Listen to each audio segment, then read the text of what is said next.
The Washington Post has run a story about another Edward Snowden leak.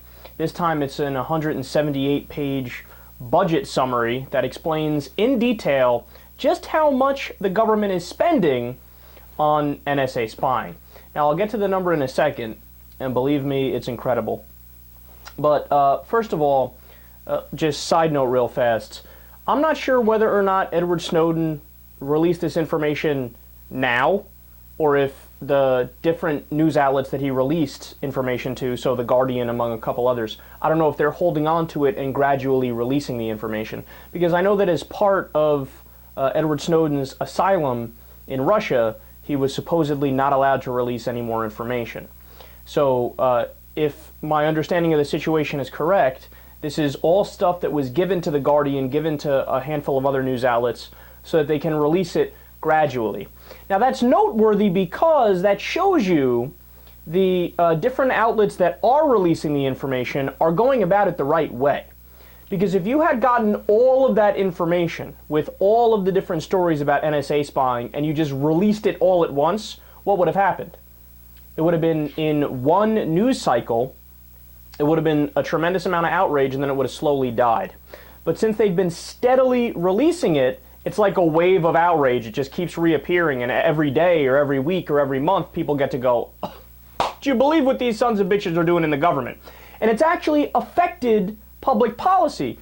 President Obama now has had to come out on multiple different occasions and talk about it. He's getting pressure. The House of Representatives voted on an amendment that would have stopped this specific program, and it failed, but it's still a step in the right direction. And by the way, it barely failed.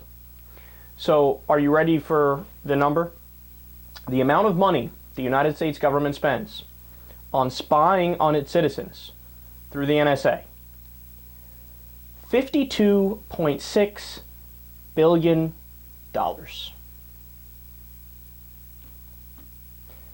Maybe I'm naive, but if you had asked me before I read the number, I would have said, I don't know, maybe 600 million? Maybe, what, at most 1 billion, maybe 1.3 billion? But what can you possibly be spending all the money on? All of that technology that allows them to spy on us, it's from 2003.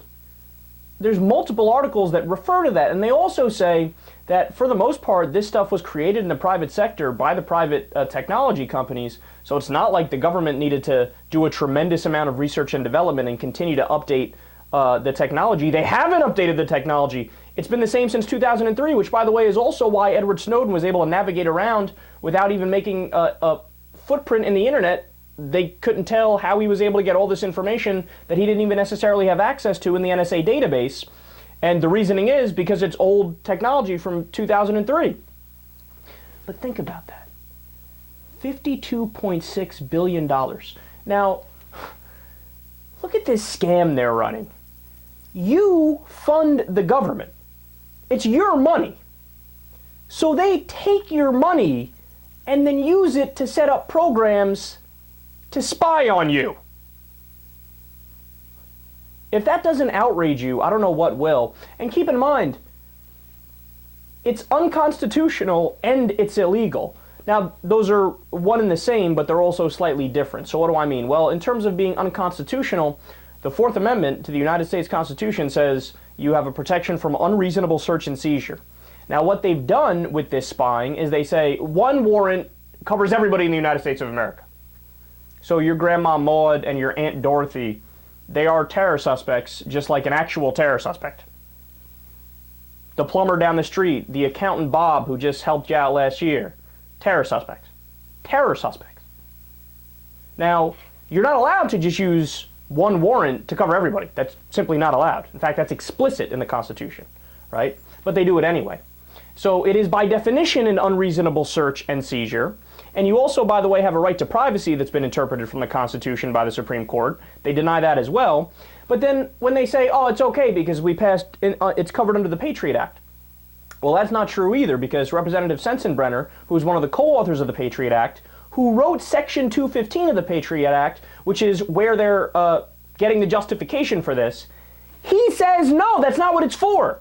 Don't use my provision when I'm telling you that's not what the provision was for. Did you know that after the Patriot Act was passed in early 2000s, there were some court cases, the ACLU was involved among other people, and the question was, does Section 215 of the Patriot Act, is it expansive enough to allow the government to spy on your library records?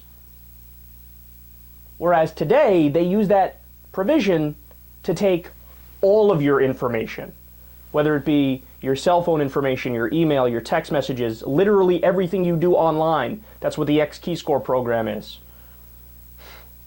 No, this is incredible. This is unbelievable. I mean, you want to talk about a rogue government?